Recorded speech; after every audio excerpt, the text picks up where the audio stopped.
Hello and welcome to Your Individual Wedding, the wedding podcast that helps you feel seen and celebrated as you plan a day as unique as you are.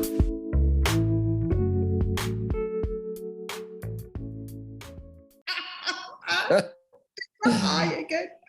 I love your high. Oh, let's do your high. I can't do my high. Hi. Hiya. Hi, Ross. How you doing? I'm all right. How are you? I'm really good. I'm really good. I didn't know that. We haven't been chatting for 20 minutes at all, have we? Okay, we are back. I'm sorry that we already have our. We launched with Heidi taking the piss out of Ross's high. Sorry. It's all right. I was going to say we're back for season 6, and you think we're back for series 6. So we'll put that poll on our stories and see what people prefer. But the main thing is we're back. Yeah. It's taken us a little bit of a while. It's been a funny old year, busy year for both of us, which is good.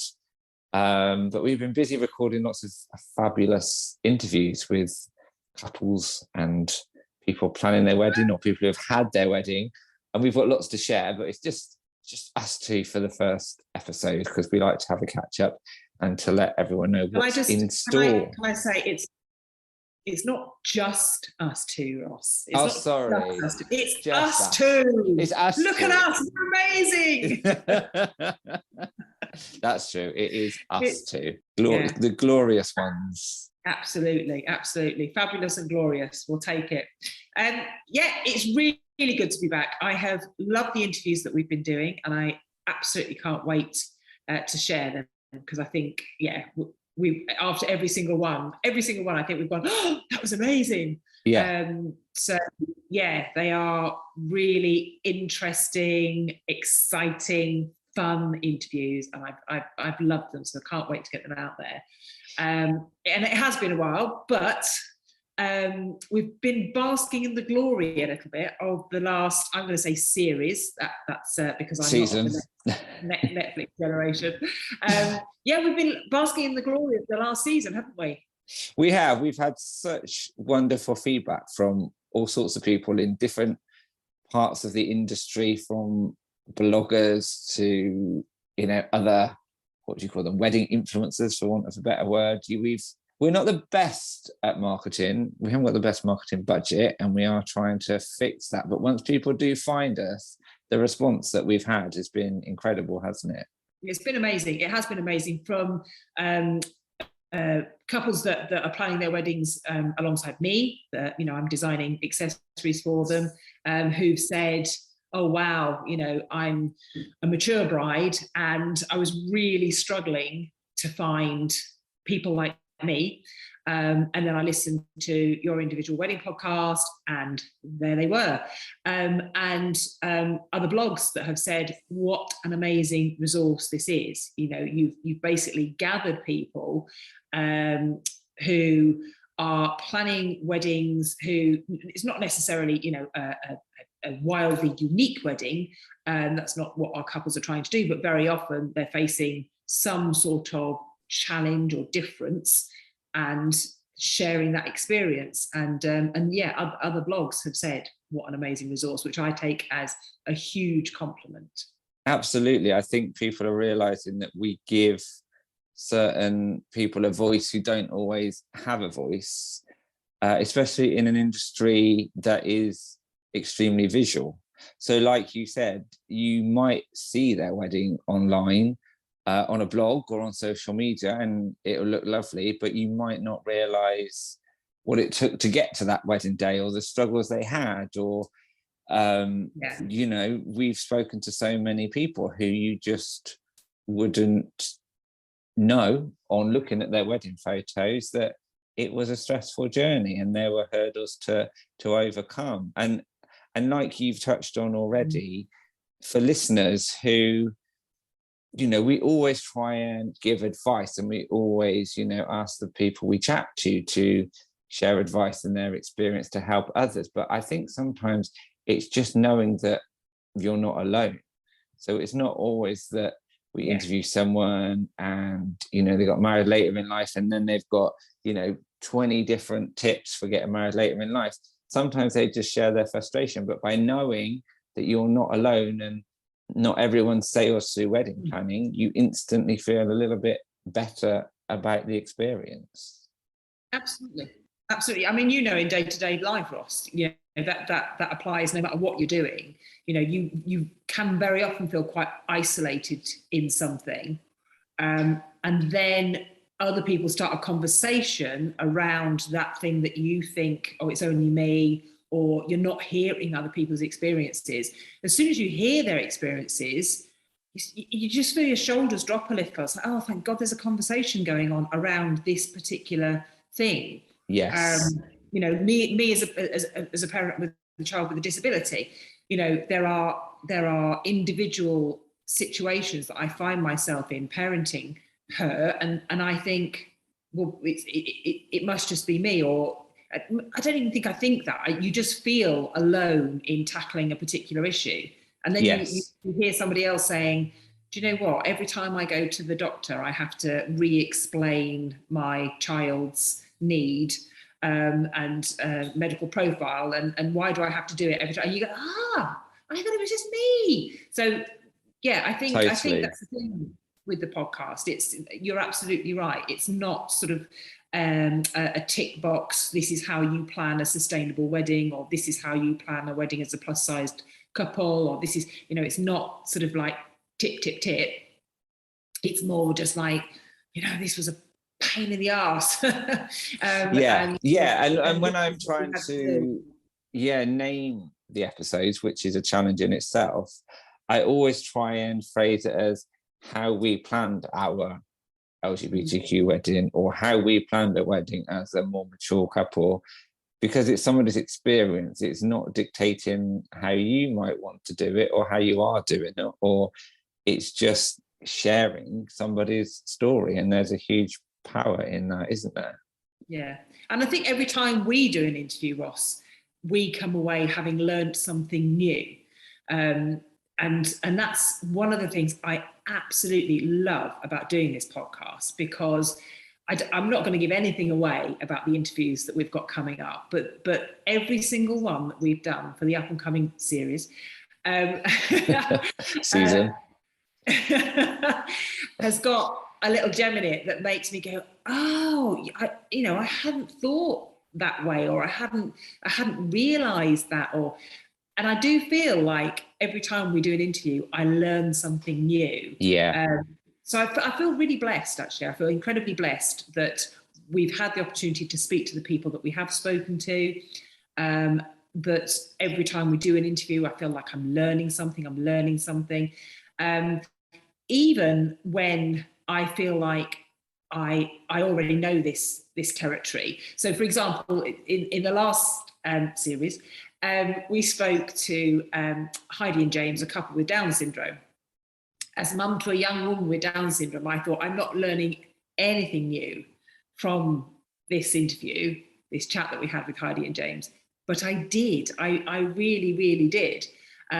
One of the things I learned was the tenacity and the perseverance that somebody with Down syndrome can display when they're in love.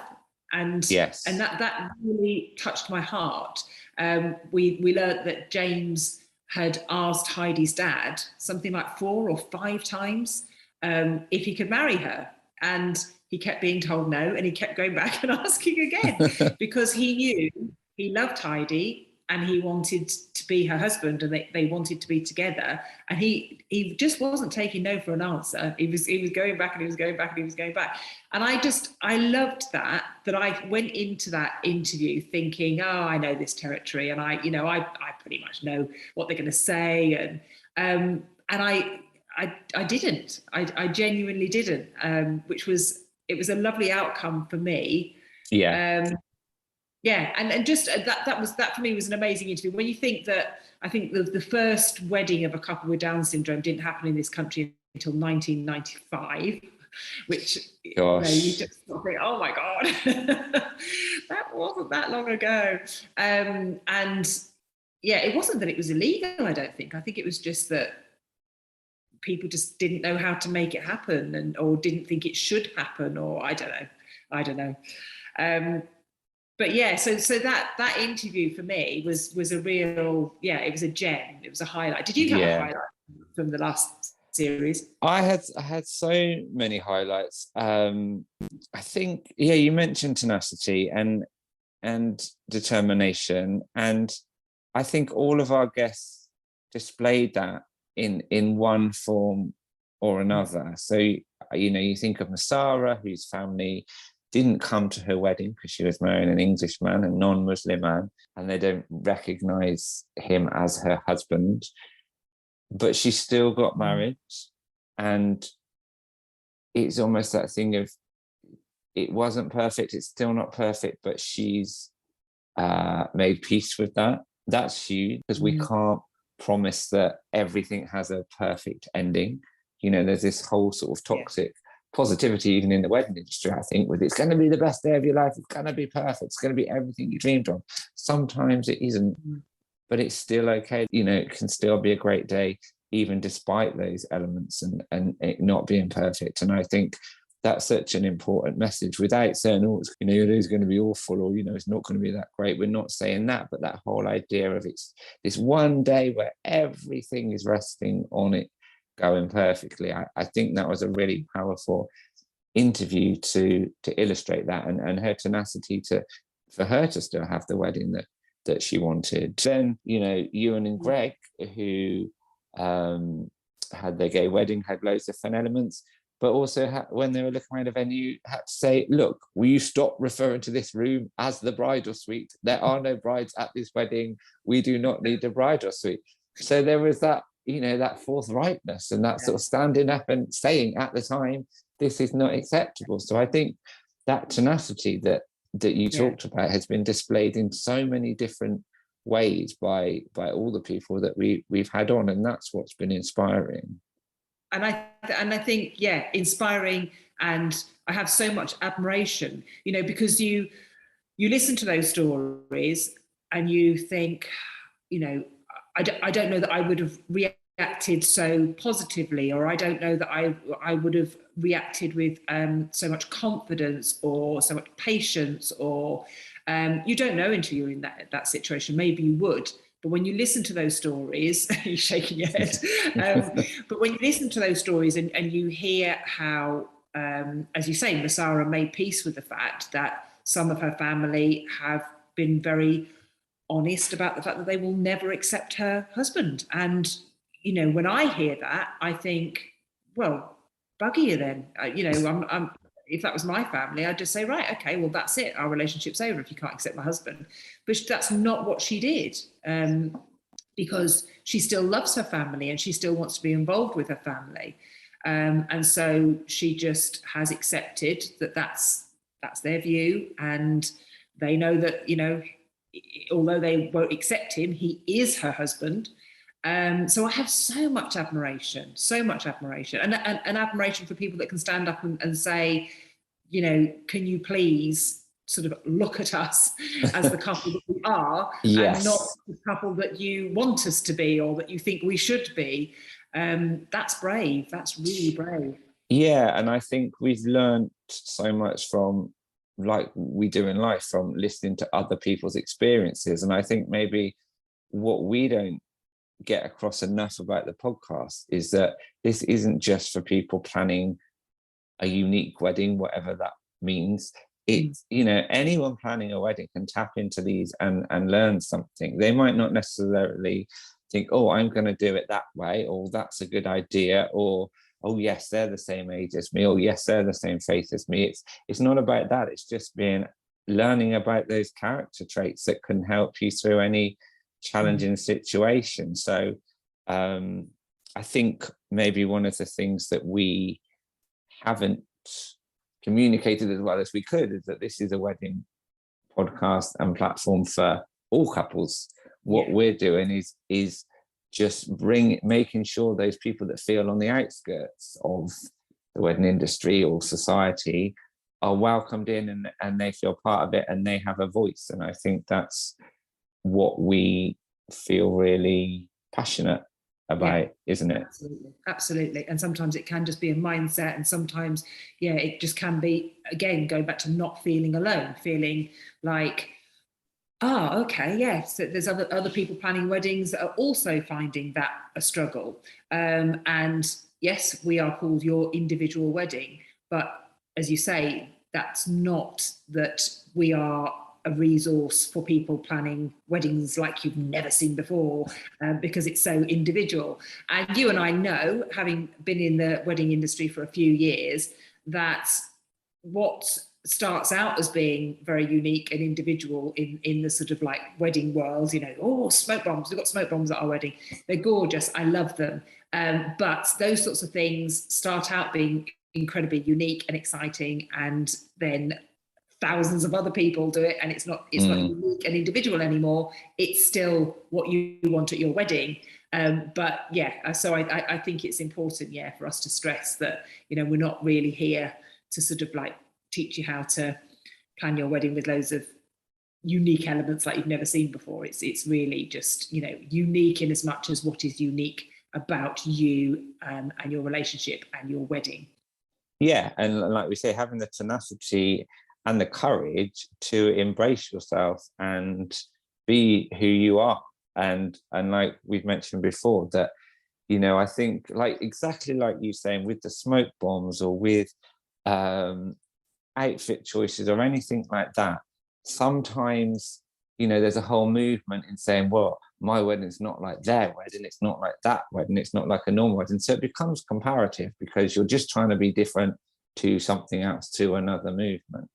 And that's not what this is about, like you say, because once you do that, other people jump on and it just becomes another trend or another sector of the wedding industry. And we're not about that. We're just about saying, have the strength of character to move forward and do things the way that you want to. And sometimes that will be hard, because the industry is still a bit slow in embracing the changes that you need to be made in order to have the day the way you want it. But that sometimes, on the other hand, you might be put off having something because everyone else has done it, but that's okay. Do you know what I mean? You can be really traditional, and you can, be really basic, for want of a better phrase. If you want the same first dance song that everyone has, or you want a smoke bomb even though it's been done 1,000 times, that's absolutely fine too. It's not about doing stuff based on what other people are doing. It's about finding your way to the wedding you want. And it can often take real strength of character. I mean, I see firsthand when I have clients who come into my studio and they're looking for their accessory, and they want to accessorize their wedding day look. And very often their own opinions get watered down, or their own desires get watered down by other people. And I can see it happening. I can see that erosion happening. And somebody will say, oh, but you don't normally like statement accessories, or you don't normally wear that colour, or I thought you said you'd like, and it's a very sort of insidious way of people intentionally or unintentionally influencing your wedding day, and perhaps wanting you to look the way that they hope they'd look on their wedding day, or the way that they want to present you to their friends or family. And it does take real strength of character, I think, to be the person that says, well, I might have said that, but I'm allowed to change my mind. Or, yes, but I hadn't realised how I'd look in this, or whatever that might be. To have that strength to sort of stand up to other people and say, this is what I want. And we've had people on here that have also said, well, normally I don't do this, but it's my wedding day, and on my wedding day I want to wear this or have this look that I don't normally have because it's my wedding day and I want to feel different or do something differently. And that's okay too. Yes. Absolutely. Yes. I mean, it really is one of the occasions where you can go, do you know what?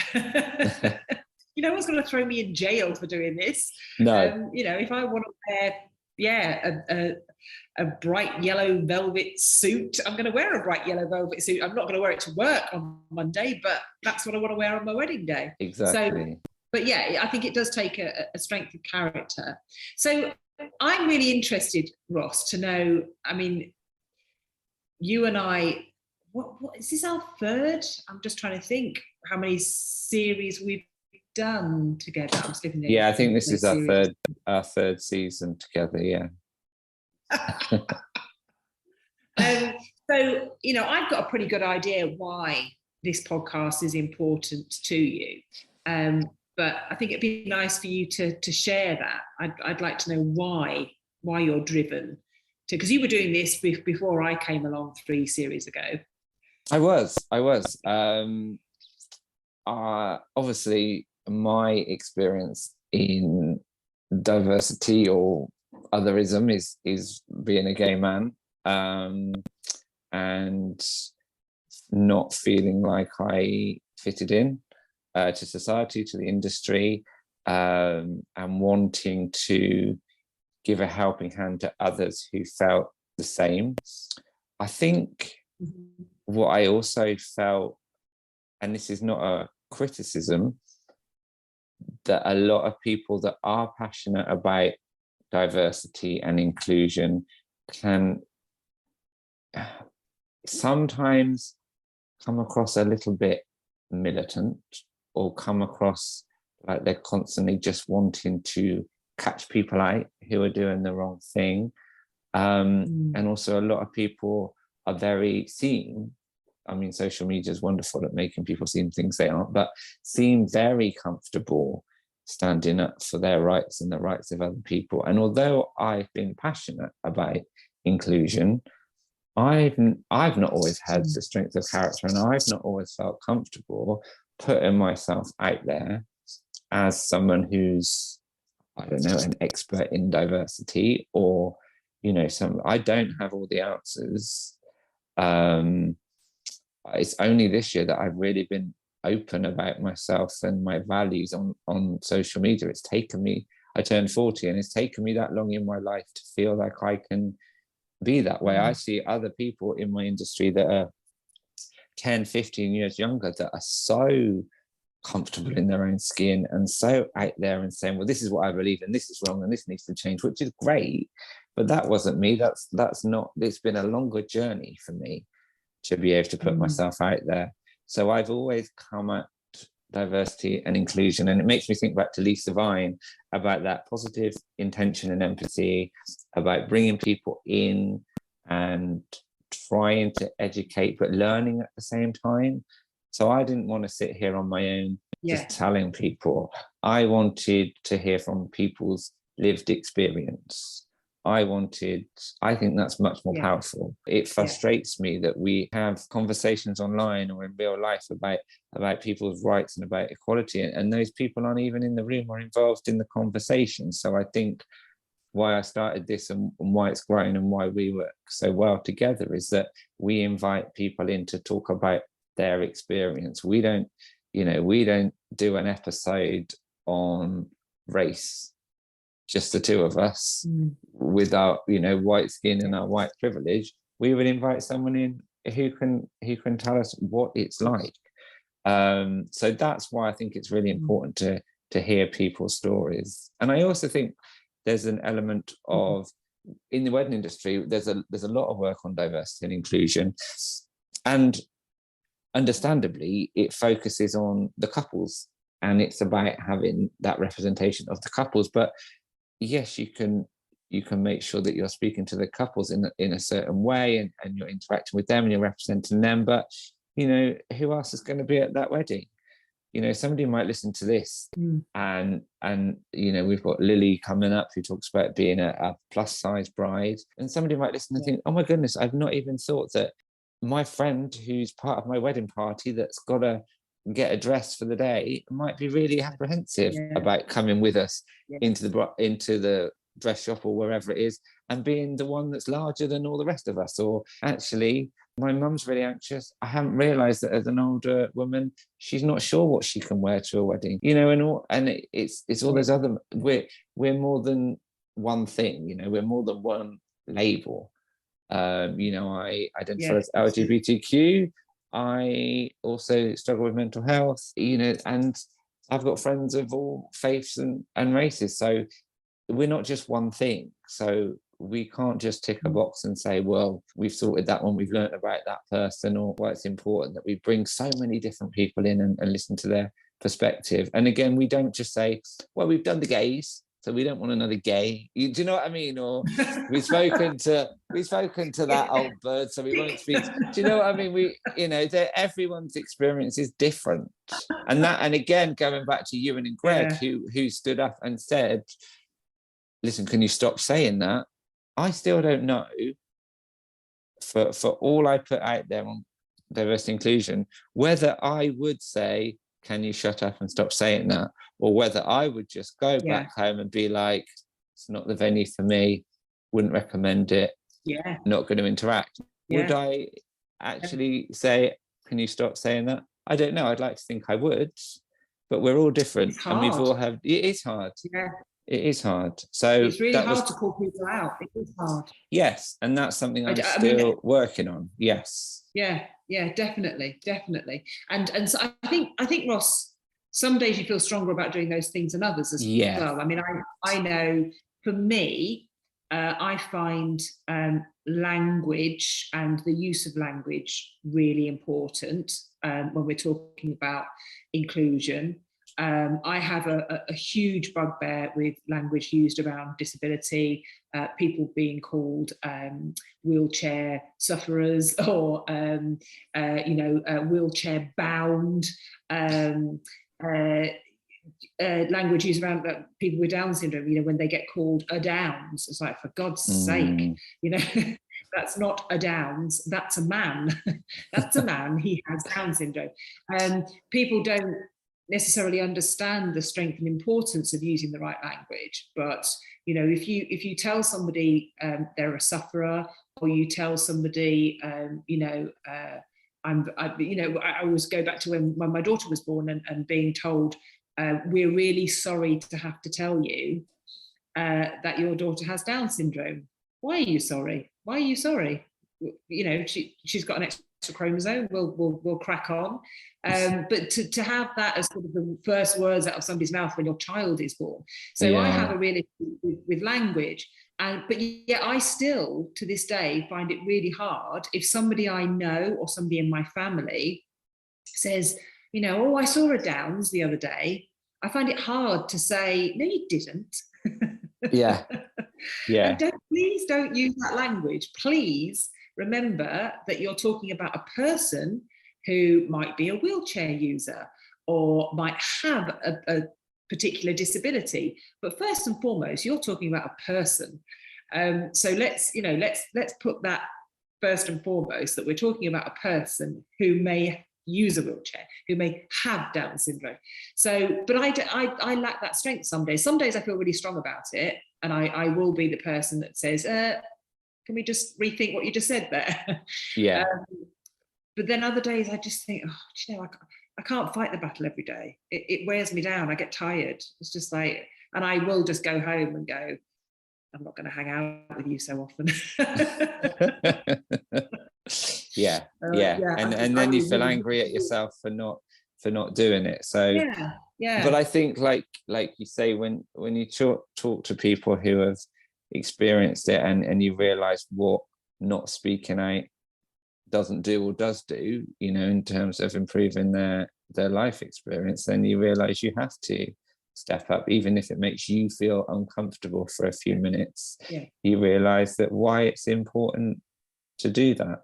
Yeah, absolutely. And the podcast is a much easier, gentler way to do the speaking out that you and I want to do, because what we're doing here is giving people a platform to say, I don't want to be called a sufferer, or I don't want to stand in front of you as a as a same-sex couple, as a gay couple, and you know, have you talking about a bride when there's clearly no bride here. Going to pick myself up now, because I think it was you said to me the other day, same-sex couple is an assumption. yeah, and we're all learning, and that's the thing. Like, I'm learning that because I had a whole chapter on same-sex weddings when I wrote my book, and that was what, 4 or 5 years ago. And now, you know, I've learned that is not the correct term, and it does mean you're making assumptions. But I'm learning we get things wrong, and that's okay. It's okay to get things wrong as long as you've got the intention of learning and trying again. And that's, I think, maybe some of my experience before in inclusion and sort of educating has been, some people are very quick to making the correction is great and calling out. But if someone's just made a genuine error and their intention was positive, I believe it's better to just say, look, actually, this is not right. It's not the right phrase for this reason. Try and, you know, can you try not to, rather than, oh my goodness, you say this, blah, blah, blah, blah, call them out, you know, all of dead that. To me now. You're dead to me dead now. to me. Yeah. And you do see it, you know, and you do see pylons, you know, when somebody pylons, I hate it. It's so does the opposite of what you're trying to achieve. If you're trying to facilitate change, you have to bring people on board. And yes, some people need calling out. Some people's behavior is atrocious. And yes, there does need to sometimes be a collective group of people that say to somebody or a group, this is wrong, this needs to change. But for people just making a genuine mistake, pylons just put them back against the wall. They stop making any sort of progress. They just shut up. Yes. And we don't want people to shut up. We want people to speak up and keep learning. Yeah, I think that's important. Yeah, that's it. That's it in a nutshell, really. For me, it is. It's yeah. Keep learning, keep talking, I mean, every time I go back to all of our interviews, every time we've done an interview, I feel like I've learned something new. Yes. And I thought, I would never have thought about that until I spoke to you. And that is a lovely feeling. And it does leave me better educated every day in the wedding industry. And so, you know, we're very blessed to do what we do. We are very lucky, yes. And I just hope that other people, when they listen, hear the value. I'm sure they will, because, as I say, the feedback from the last series has been fantastic. Phenomenal, yes. Episode series, but if you have listened to the last series, if you're tuning in to the new series, share, because, you know, Ross and I don't have a huge marketing budget, as Ross has said, and so, you know, it's a wonderful resource. So share it, tell other people about it. When you find it, like it, subscribe to it, because I mean, I still listen back, even though it's you and I still listen back to those interviews and think, oh yeah, I remember that person saying that. And I really hope as well that we can get some of our previous guests back on, because I've got one, haven't we? We have got one this series.